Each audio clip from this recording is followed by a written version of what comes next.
চবতে থব লাগে আহিছে দিলেই নাই আমাৰ খালি সব বুকিং চব বুকিং সব ফুড পয়জনিং কিমান মানুহ আছে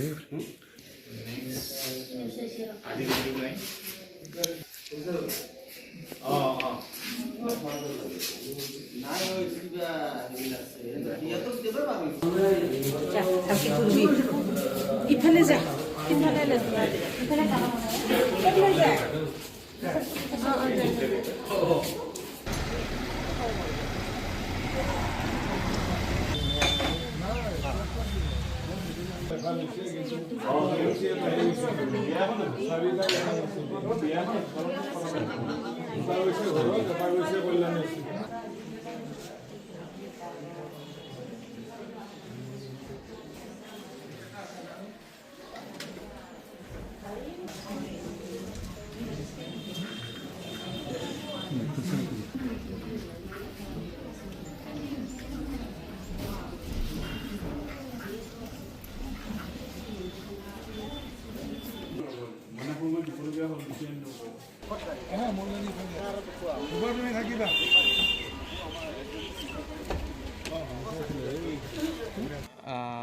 মোটামুটি আজি দিনৰ ভাগত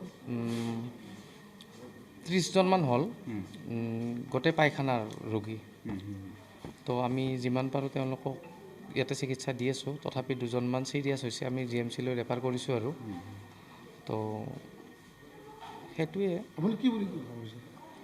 এইটো তেওঁলোকে কৈ আছে কিবা ক'ৰবাত খাদ্য খাইছে বিয়া খাই হেৰি হৈছে কিবা হয়তো পানীৰো প্ৰব্লেম হ'ব পাৰে তো আমাৰ ছাৰে কৈছে আৰু কালি এতিয়া অলপ আগতে কথা পাতিলোঁ ছাৰৰ লগত ছাৰে কৈছে যে কাইলৈ পানীৰ কাৰণে পৰীক্ষা কৰাৰ কাৰণে লিখিব বুলি কৈছে আৰু তো এই বস্তুটো ইনভেষ্টিগেশ্যন চলি আছে আজি আমাৰ ডিষ্ট্ৰিক্টৰ পৰা আহিছিলে মানুহ আহিছে তেওঁলোক কালিও আহিব আজি গাঁৱতো গৈছে 2টা মেডিকেল টিম যোৱা বুলি শুনিছোঁ ৰেফাৰ এজনী ছোৱালী দুজন কৰিছোঁ এতিয়ালৈকে দিনৰ পৰা আনুমানিক 30ৰ ওচৰত হ'ব চাব লাগিব তাৰমানে আহি আছে এডমিট কৰি আছোঁ তাৰমানে একদম বেডৰ অলপ অভাৱ আহি গৈছে আমি উপায় নাপাই ডেলিভাৰী ৰুমতো তাতে ৰাখিব লগা হৈছে আৰু ছাৰৰ লগত কথা পাতিছে ছাৰে আমাৰ ইনচাৰ্জ ছাৰে বামুণীগাঁও মডেলখনৰ লগত মানে যোগাযোগ কৰিছে বুলি কৈছে যদি ইয়াতে নধৰা হয় তাতে তাৰমানে আমি পঠাব লাগিব তাৰ মানুহে ক'লে তাৰমানে 150মান মানুহ তাত বোলে গাঁৱত 150মান মানুহ এনেকুৱা হৈয়ে আছে তো তেওঁলোক যদি অলপ চিৰিয়াছ হৈ যায় তো আহিব তেতিয়া আমি বাৰু সজাগ হৈয়ে আছোঁ বাকীখিনি ৰাখিব পৰা তো যোৱা 27 তাৰিখ মানে যোৱা পৰহি আমাৰ যে ইভিনিং ডিউটি কৰি আছিলে ডক্টৰে তেতিয়া আমাৰ তাত অহা আৰম্ভ হৈছিলে গেষ্ট্ৰ'এণ্টাৰাইটিছ পেচেণ্টছ মানে বমি পায়খানা লগতে জ্বৰ পেটৰ বিষ এতিয়ালৈকে আমাৰ ইয়াতে 34 মানে 34জন পেচেণ্ট ইয়াতে ভৰ্তি হৈছে আৰু বৰ্তমান আজিৰ তাৰিখত এতিয়ালৈকে 30জন পেচেণ্ট ভৰ্তি হৈ আছে ইয়াৰে বেছিভাগ পেচেণ্টে ইমপ্ৰুভ কৰিছে বহুখিনি ভাল অৱস্থাত আহিছে এতিয়াও 2-এজনৰ মানে এতিয়াও মানে চলি আছে অসুস্থ কিন্তু আমি 5জন পেচেণ্ট ইয়াৰ পৰা ৰেফাৰ কৰিছিলোঁ GMCHলৈ তাৰ ভিতৰত এজন প্ৰাইভেট হস্পিটেলত গ'ল তাত ইমপ্ৰুভ হৈছে কল্যাণী হস্পিটেল বৰ্তমান তাতে আছে এজন আকৌ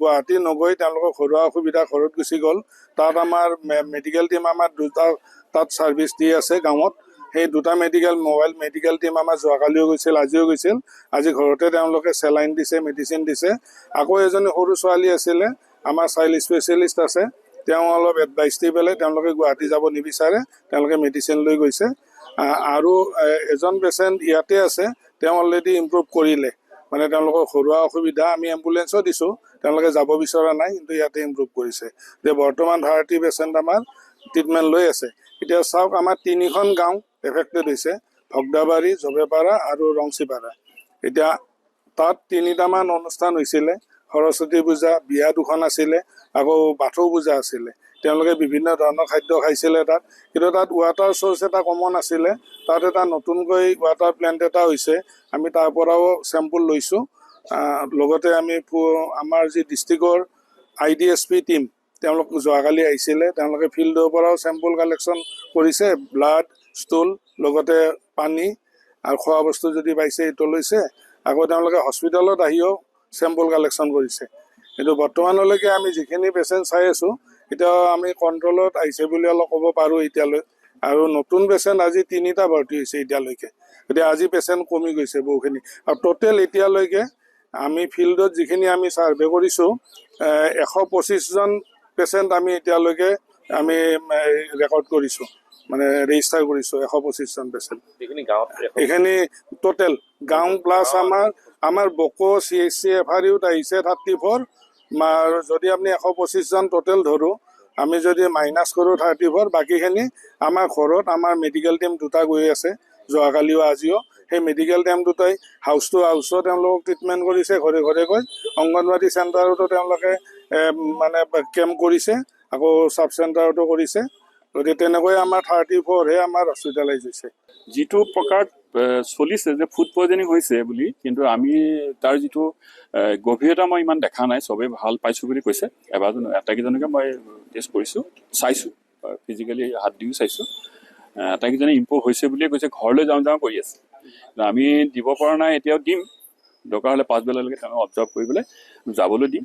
তেওঁলোকৰ এণ্টিবায়'টিক দিয়া হৈছে, ফ্ৰুট দিয়া হৈছে, খাবলৈ আমাৰ নিৰামিষ ভাত দিয়া হৈছে, যিখিনি এডভাইচ দিয়া হৈছে। আমাৰ ডক্টৰ আছে 2জন, স্পেচিয়েলিষ্ট ডাক্তৰ আছে, তেওঁলোকে চাই আছে। আৰু মই আৰু 3খন গাঁৱতো হৈছে বুলি কৈছে। যিখন গাঁৱৰ পৰা আহিছে তেওঁলোকৰ তাতো আমাৰ কেম্প চলি আছে, আমাৰ মানুহ গৈ আছে। আমাৰ লগতে ছান ফাৰ্মা আহিছে, তেওঁলোকে দৰৱ পাতি দিবলৈ আহিছে। তেওঁলোকৰ লগত লৈ পেলাই আমি পেৰিফেৰিও যাম। এতিয়ালৈকে কোনো এজন ৰোগীও মৰা আমি ৰিপৰ্ট পোৱা নাই। আৰু খুব সুন্দৰভাৱে আমাৰ ইয়াত যিখিনি CHC যিখিনি ট্ৰিটমেণ্ট কৰিব লাগে, আমাৰ ডক্টৰ অপূৰ্ব আৰু আমাৰ বৰাই দি আছে। তেওঁ তেখেত দি আছে। আৰু আমি তেওঁলোকৰ লগত কণ্টেক্ট কৰি আছোঁ। আমাৰ DC ছাৰৰ নিৰ্দেশমৰ্মে আমি ইয়ালৈ আহিছোঁ। আমি পেৰিফেৰিলৈও যাম, যাতে আমাৰ এই চিটুৱেশ্যন যাতে ভালকৈ সুকলমে আটাইকেইজনক আমি সুস্থভাৱে যাতে ঘৰলৈ পঠাব পাৰোঁ, সেইটোৱে আমাৰ মিছন থাকিব।